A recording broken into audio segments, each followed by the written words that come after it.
Welcome, everyone, to another episode in our exploration of excellence.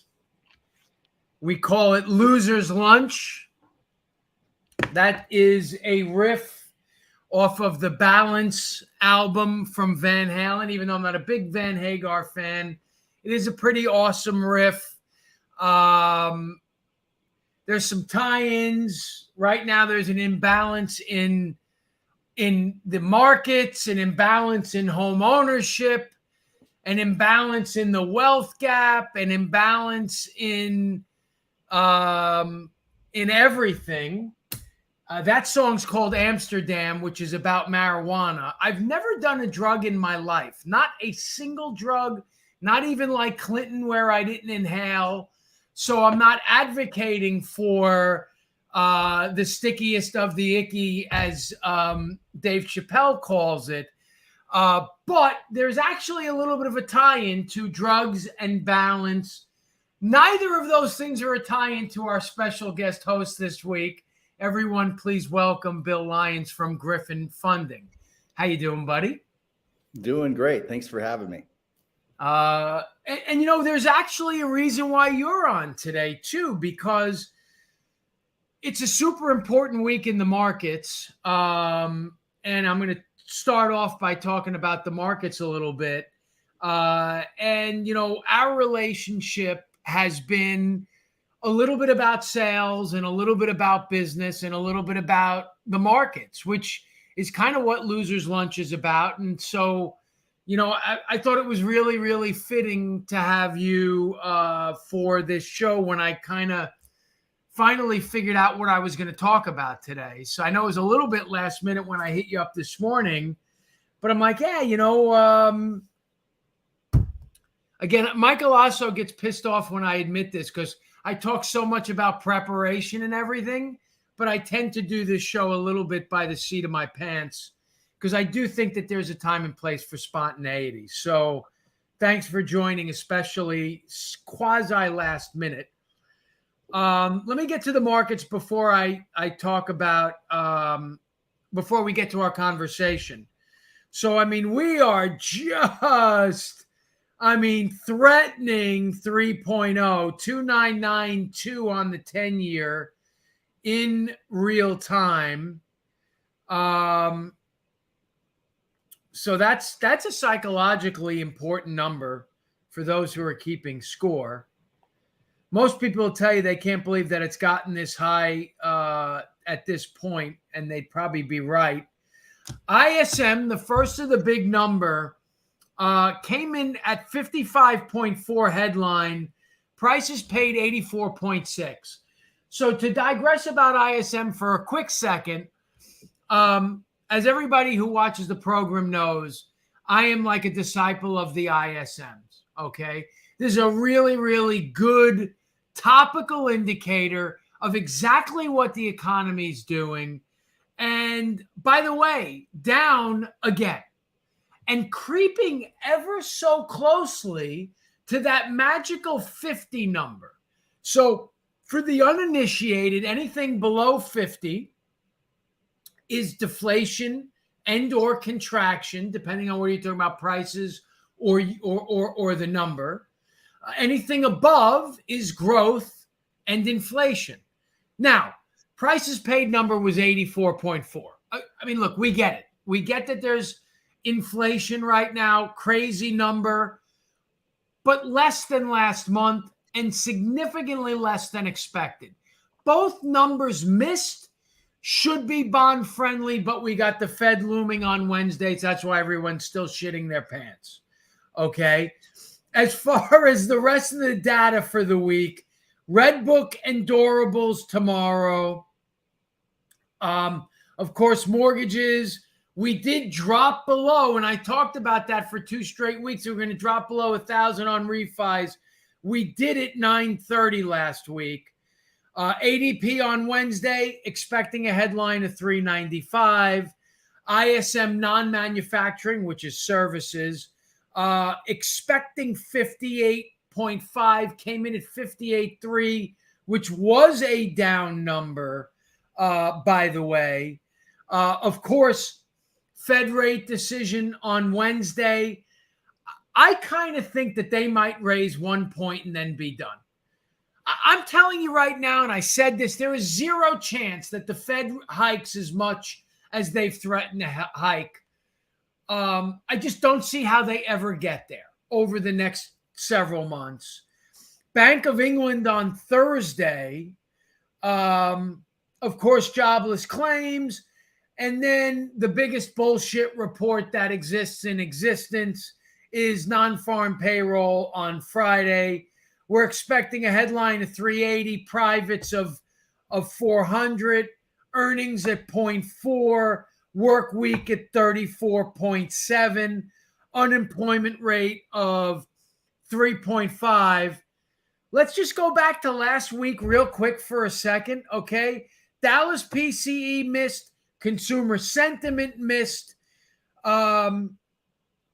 Chicago PMI missed. Core PCE, which used to be the only thing that we cared about with inflation, was high at 5.2, but missed and revised down last month. Okay. Yeah, year over year beat. Old news. Personal income beat. That didn't help on Friday. Now, are you saying the next meeting, it's just 1 point on the next meeting, or 50-50? I think that Wednesday is 1 point and then they pause. That's what I think might happen. And then GDP, the big one since the last program, negative 1.4 headline. There were some components in there that didn't help, but negative 1.4 headline.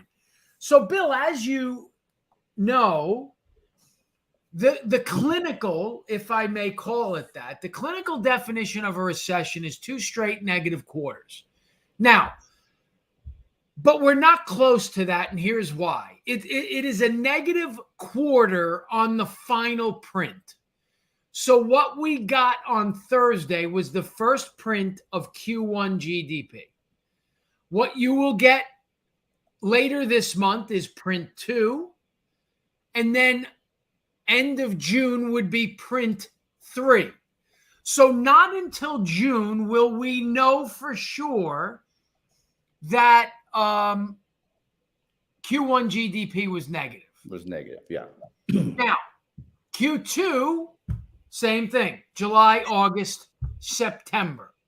So not, and I don't know what date it is, okay, but somewhere in the 20 handle, 20th, 22nd, 28th, whatever the hell it is, of September, we will then have the first real opportunity to say, yes, we are clinically in a recession. Now, here's what I've said is I'm not convinced that Q2 will print negative. There's no way that Q1 is going to revise positive. And if it does, I mean, the fix is in. 1.4, way too much to overcome. I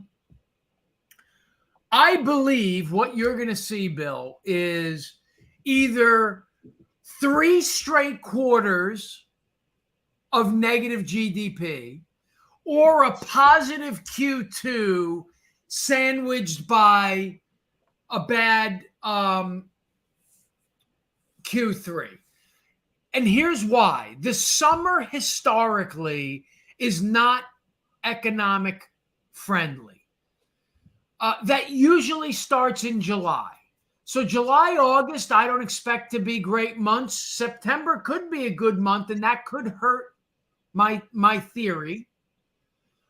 June, generally not a great month, not terrible, but May usually pretty solid.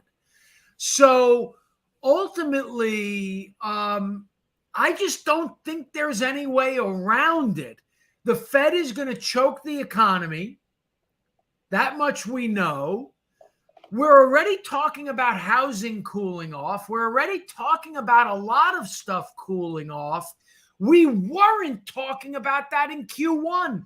In Q1, things seemed great, yet we printed a negative number. So what do you think? I mean, do you think that we're either headed for a recession literally, or even if it doesn't print negative, we're still cooling off?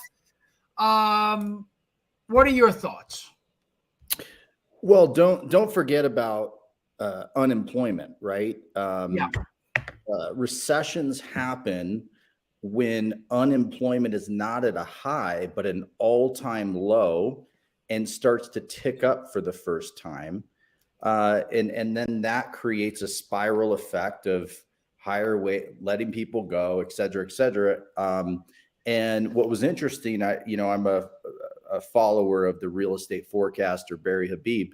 They talked about CPI, which you talked about, that, when you have CPI above 5%, you have a 45% chance of a recession.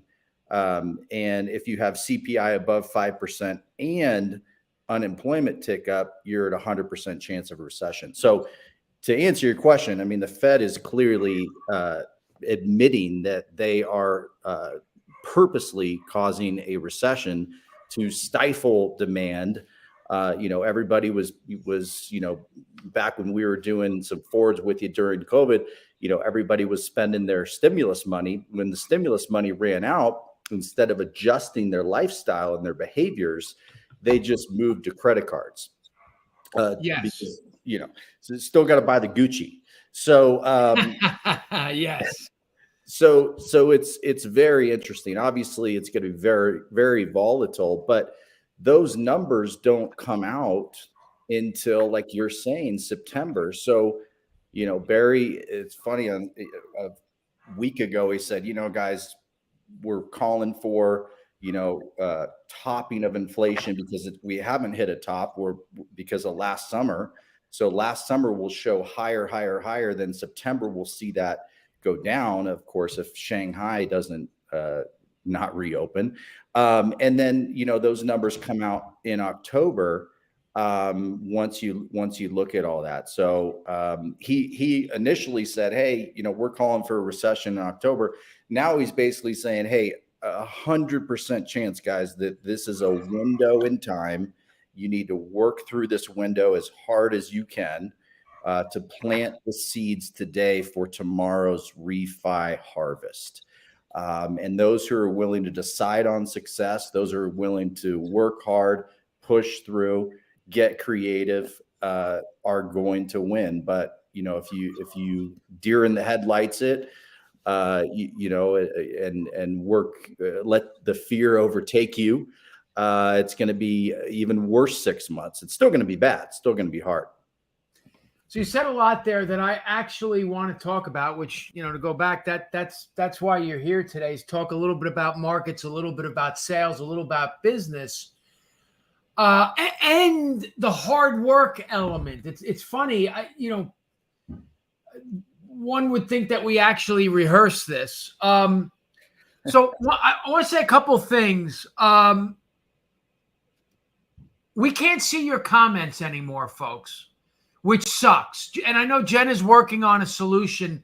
I don't know if, then there we go. We got and one. then we, yeah, I love Barry. You can post some comments in some places and they show up and other places don't. Because like last week I get off and I'm like, wait a second, I didn't see any of these fucking comments. Yeah, so that's on Facebook. So at least we know Facebook's working. Yeah.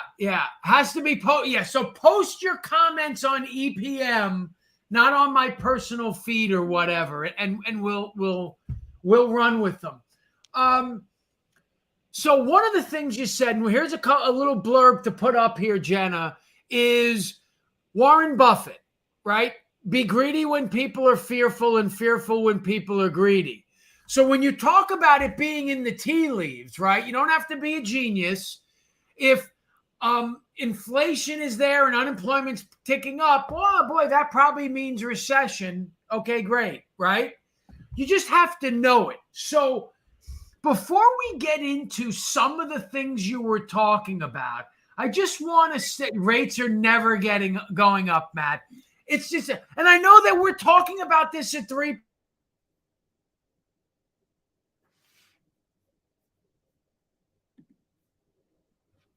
We lost your audio, Phil. Can you hear me? I hit mute by mistake. Oh. I'm so riled up, I hit mute by mistake. Thank you, Matt. That's why I always say rates are never going up. These are cycles.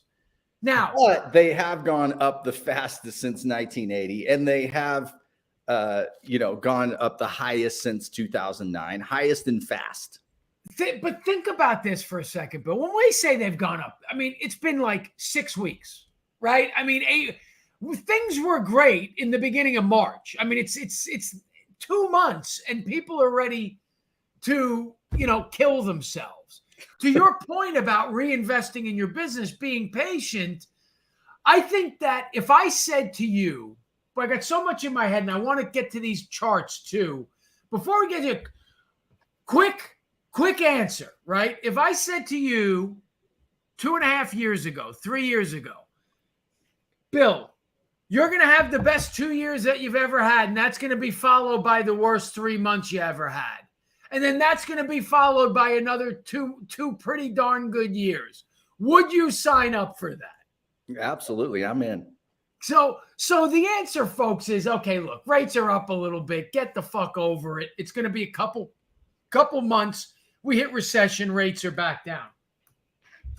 So saw a post on Instagram this weekend. And you want to talk about, absolutely trying to take a bazooka to convention and conspiracy theories and things of that nature, said there is no housing shortage. That's what have you seen this Instagram post? No, but I know there's a couple people out there saying that 4 million homes are going to come on the market overnight. I just don't see, unless Biden, 3D prints 4 million homes, if that's could ever happen. So then get ready to have mind blown. So I'm watching this. Apparently it went viral. 400,000 views is what he said. Must be true because it was on the internet. But I said, what was amazing about it, though, is as compelling as the argument, he sort of, some of the edge that got taken off of it for me was like, well, if there's 350 million Americans, divide that by 2 or 3, and that means that there's about 120,000 households, and there's 120 million households, 150 million houses. So clearly there's a surplus. I said, well, let me prove or disprove this. So I use something called Google. Have you ever heard of Google? Oh, yeah. Yeah. So, Presidente Griffin Funding. So I just Googled it. And I went on there and I Googled number of households in the U.S. And then I did a separate Google of number of homes in the U.S. And there was a bunch of links. I just sort of went to the first one, which was on Statista. Okay. And then I sent these charts or these links to Jenna. And so here's what I found, Bill, and I'll be damned. Round numbers. There is 132 million households in the United States. Okay. And is that houses or houses? That's how, right. So these are households. And I know this says 128, 40, 50. That was 2020. So as of now, there's 132 million households, what we used to call, say, families, okay? Individuals or groups of people that need a place to live. Thanks for being PC. Good job. Yeah. 132 million as of today. Well, now, Jenna, go to houses. 150 million. That number is like 148 and change, again, from 2020. adjusted for today, how the heck? So we have a 30 million house surplus. So now here's what this person said. Excuse me for not knowing his name. Still not an expert on Instagram and how I slow down these stories and all these other things that disappear into the ether. He said, well, just because every house doesn't have a Lamborghini and 6 bedrooms or whatever doesn't mean that there aren't houses to buy. So sure, I know that if one was to poo-poo this, and there are many poo-pooers out there on the internet, I get it. Location is one of them. Maybe everybody's going to Florida. Everybody's going to Arizona. Everybody's going to Texas. So there could be shortages in certain markets. 2, and this really reminded me of an appearance I had summer of 2005. And Ron and Sana on CNBC said to me, is there a housing bubble? And here's what I'm going to tell you, dude. I answered, I don't necessarily think so, for exactly the reason the guy cited on this Instagram. And what you're seeing, can you do a split screen, Jenna, of both charts, by the way? And maybe make those small and make Bill. Who the hell wants to see the chart? They want to see Bill and I. So do the chart small and Bill and I big. Oh, there you go. We're learning as we go here, folks. Side by side or? Yeah.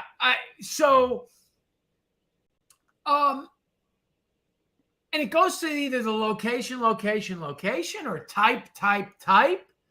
Is what I said to Ron was, I don't believe that people want to live in the houses that were built in the 50s. Okay? 2,100 square foot, ranch, 1,800 square foot ranch, 2,100 square foot bi-level. Those became like 2,800 square foot ramblers. Don't worry about it. You're going to make everybody dizzy and puke. Just put Bill and I on there. So. And don't forget, you only had one outfit back then. So the closets are like this big too.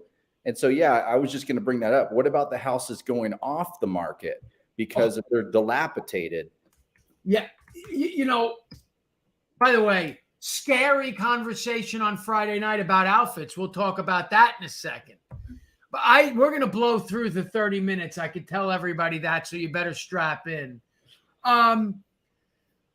So there's a case that maybe these houses exist either A, where people no longer want them, or B, not the houses that people want.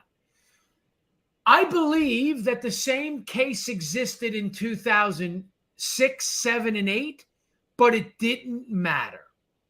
We still had a housing crisis. I have predicted that same thing to occur somewhere around 25 or 26. I think that the events of the first 4 months of 22 may have accelerated that even into next year.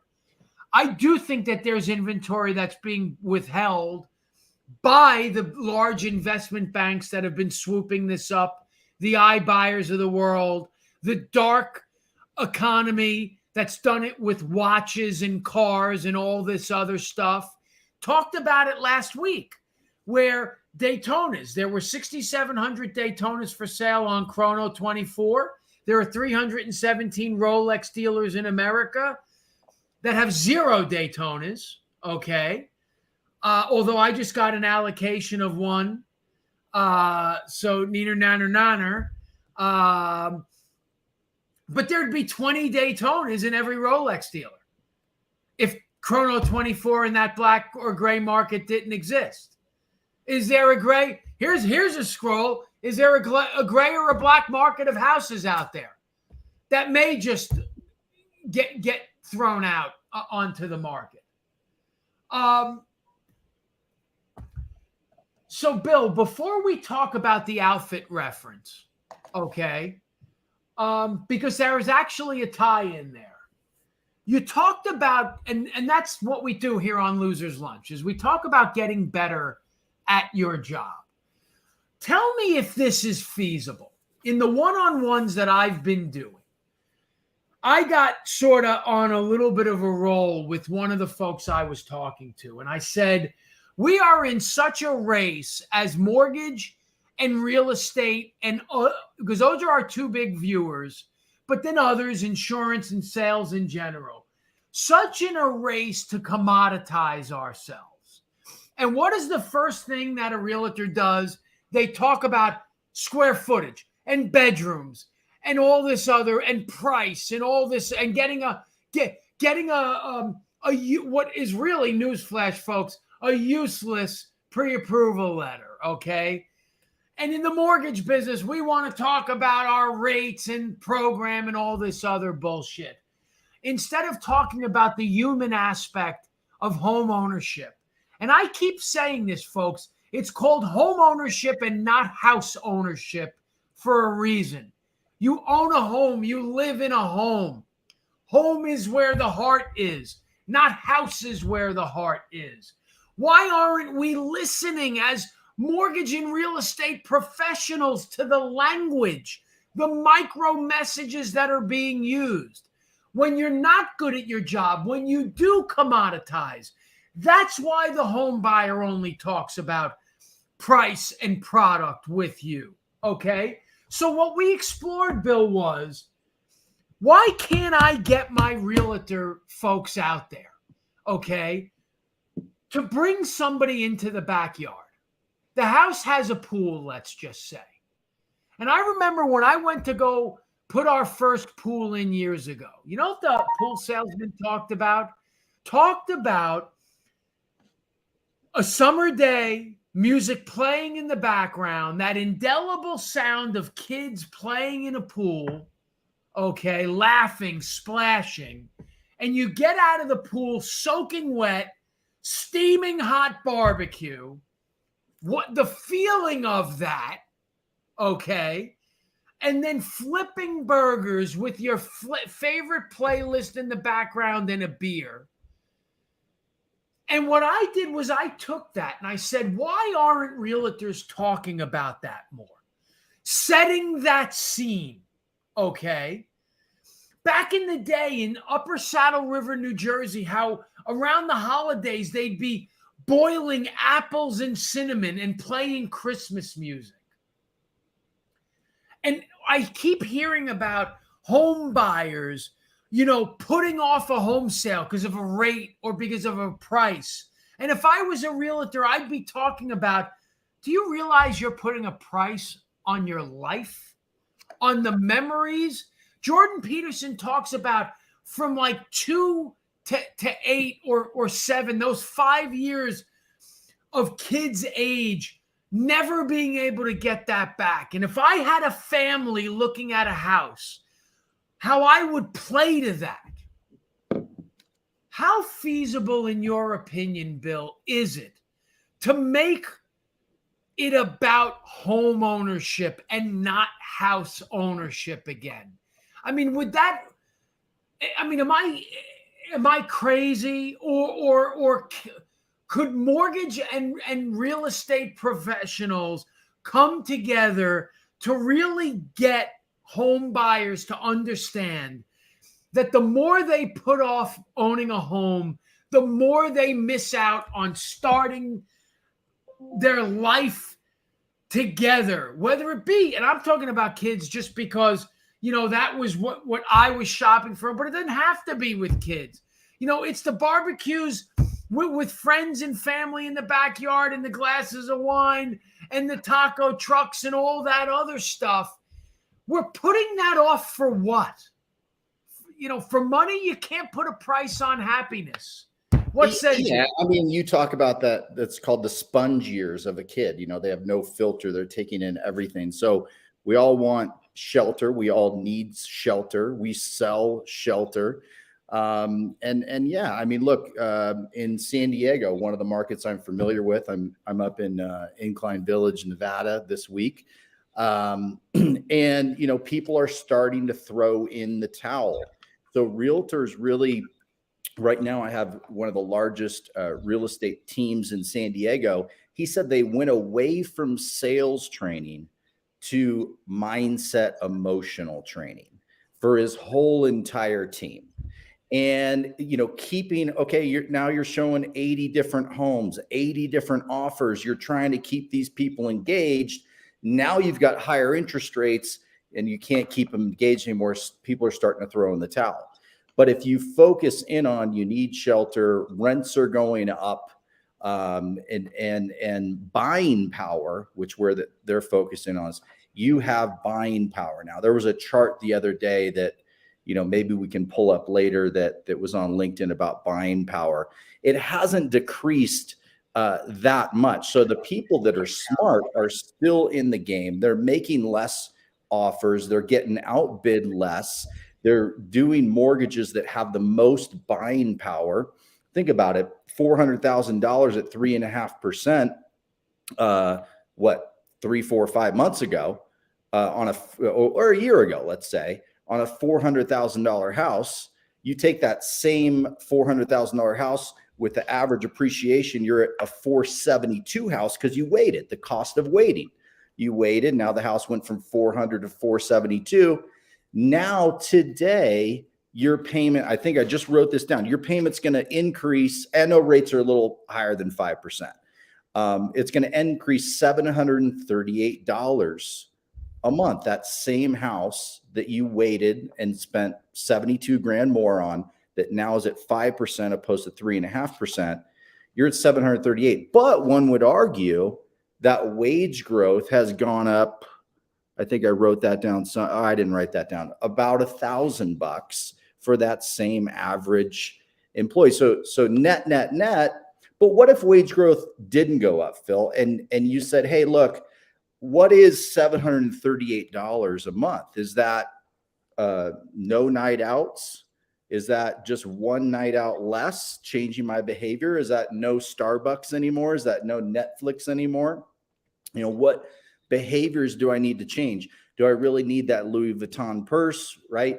So I want to focus my cash on shelter. So if we can sell buying power, if we can put these things in perspective, and hey, selling is just math, right? But let's let the math do the work for us, and you know, share that with clients. So you said a lot of great things there. So here's what I want to do. Just because we're running a little long, I'm going to rapid fire some bullet points of what you said and some thoughts again that I had actually prepared that are totally congruent with what you said. First thing first, and I talked about this a long time ago, the approach to home ownership, totally different than it used to be. People would work 2, 3, 5 jobs to own their dream home, no cars, one TV in the house. Now we sort of want it all. Part of the problem is most people don't make enough money to have it all. That is also part of the reason why I say rates are never going up. And we can elaborate more on that in a future thing. You talk about Starbucks, wrote some things about Starbucks. Does Starbucks post the recipes? Does Starbucks talk to us about where the beans came from? Does Starbucks do any of that? Or do they talk about a warm cup of coffee? Do they talk about the experience of community? Do they talk about giving back to the environment? It used to be called sell the sizzle, not the steak, folks. Yeah, Nike, right? Nike's a commodity. It's a shoe. Yeah, but just it's about who are they sponsoring? Who are they sponsoring? Just do it. When you talk about emotion, here's the irony in that statement of we're going to focus more on emotion than sales. Guess what sales used to be? Emotion. People want to be loved, accepted, and recognized. When I've told the story about how I applied, and this is a great tie-in, by the way, how I applied Tony Robbins to my sales career. People want to be loved, accepted, and recognized. How do I move people to action? What is sales? Moving to people to action. Of course, we should have emotional training. Of course, we should know what moves people to action. Of course, we should understand how, just like music is a soundtrack to our lives, just like a meal well eaten, that smell can take you back to that place. That's what good salespeople do. They paint a picture of what this house, living in this house, would be like and how you make this house your home. The purse. First thing I'm going to tell you, Millennium Mall, 8 miles or so from my house. When we first moved down here, line out the door for Gucci, okay, with all the stimulus money. No more line. Phil, can you see my screen here with the lead funnel? No. Shoot. Okay. All right. I'll stop sharing then. Yeah. But if you want to like post a couple screenshots that folks can come back and rewatch or later, please, you're more than welcome to. It is happening. If you don't think things are slowing down, there's the line from Gucci went from 200 to 0, by the way. That's another thing that I wanted to mention. When you talk about the purse, had a really good story about the outfits. We'll get to that in a second. Also, being willing to fire your worst customers. We're so desperate to do business. One of the things that I examined was the long lines at Disney. Make no mistake, folks, there's some sort of engineer that figured out that for every customer that they lose who's pissed off sitting online in Disney, they're making more money by people either getting thirsty or hungry on that line, or the reconciliation that if you're willing to endure that line, it means that you are a great customer. And if you are a great customer, you are willing to endure that line. How many of us in sales are so desperate to, where do I see HPA going? Hold on. I don't know if we're going to have time for that on this one, Frank. So we might need to put a pin in that.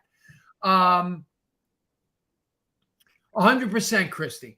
So the 7 habits of highly successful people. Be willing to fire your worst customer.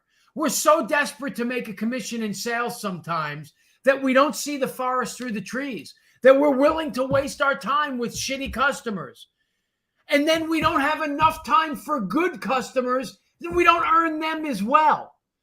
Disney is willing to lose customers who hate lines. That is not a mistake. I want everyone watching this to think about that bullet point. And here's the other thing. How many people make, fun times out of those lines? Again, if you get Disney and you're one of our core customers, the games you play, looking for hidden Mickeys, so on and so forth. People might argue that those lines are actually a positive, not a negative. I wouldn't, but people might.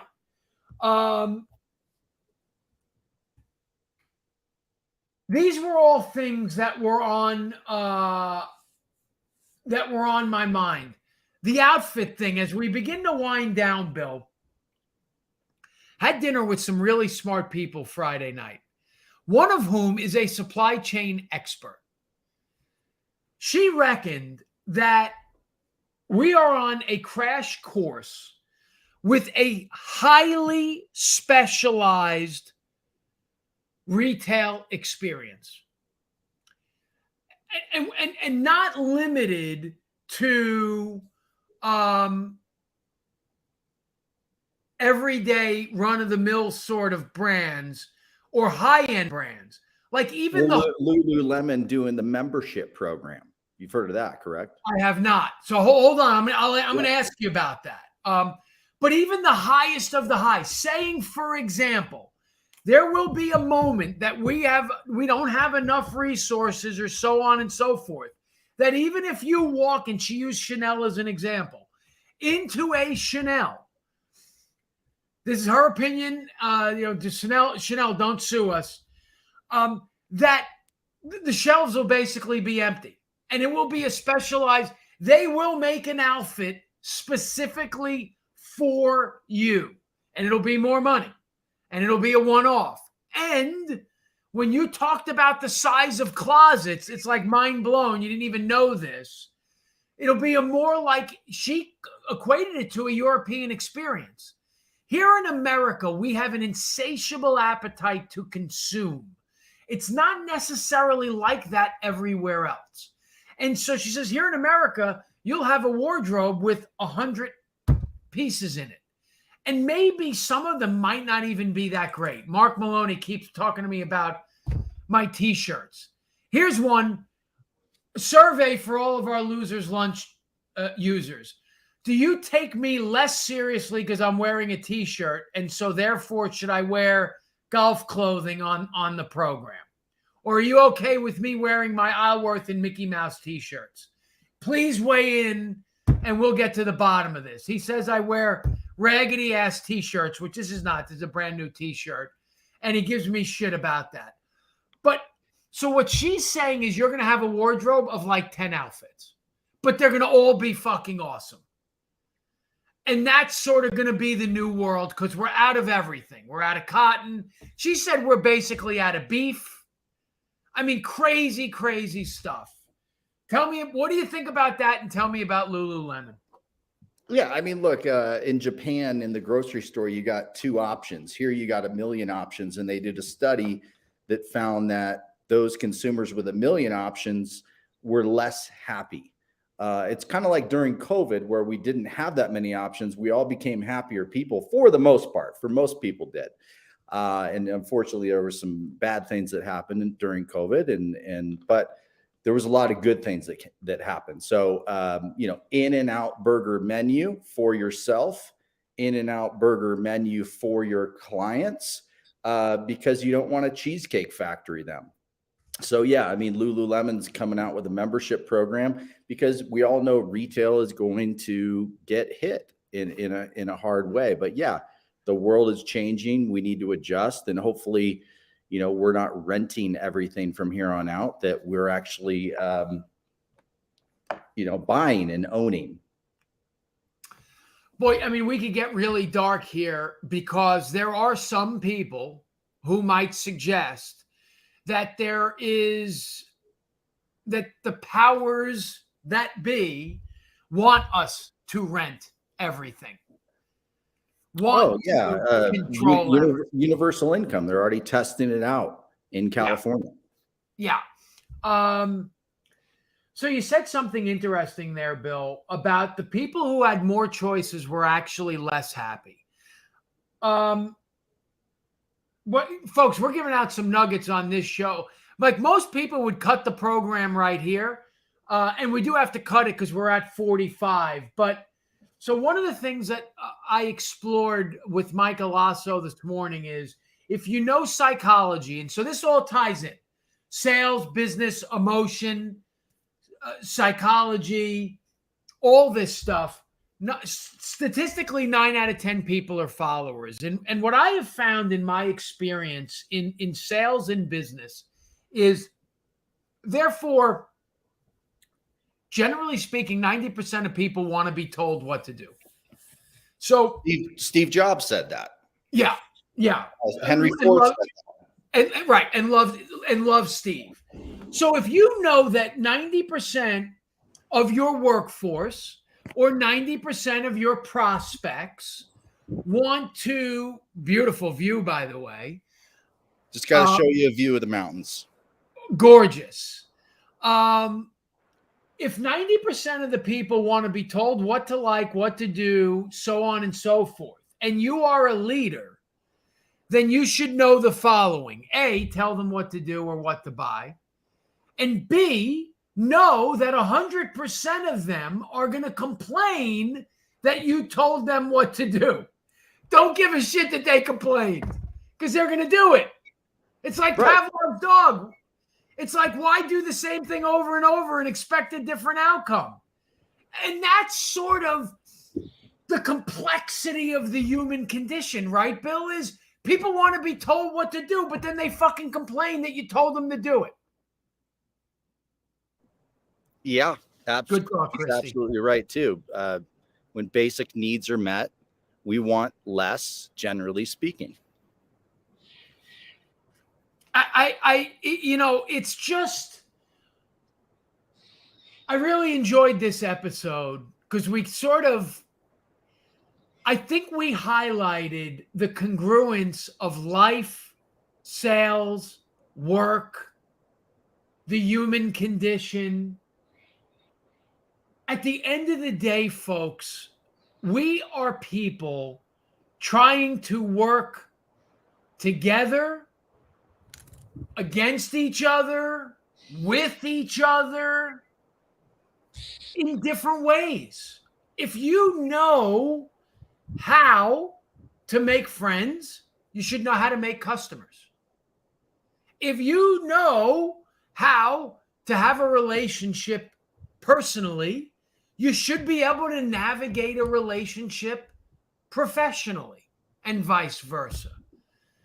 I feel like all the answers are in front of us, and we're just like in this example, Bill, we tend to overcomplicate things.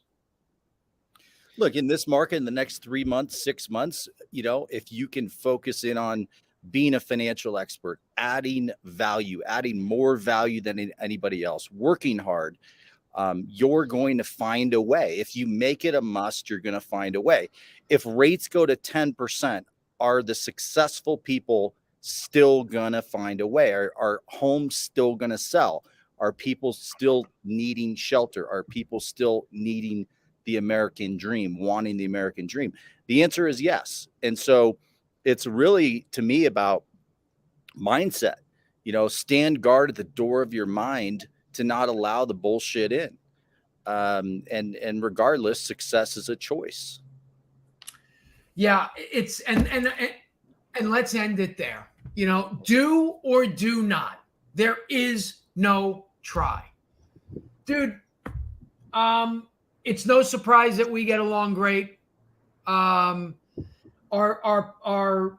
partnership in business for the last 6 years and our friendship is a treasure to me. You're living the American dream out there, and it's just awesome. Thank you for making this really, for me, a benchmark episode of Losers Lunch. It was awesome. Thanks for having me. I appreciate the hospitality at the Masters. I'm still recovering, 12-mile walks per day. But I appreciate the friendship, the partnership, and it's a great ride, and it's continued to be a great ride. So we'll see you guys at the top. Awesome. Love you, everybody. Thank you for watching, and we'll see you next week. See you next week.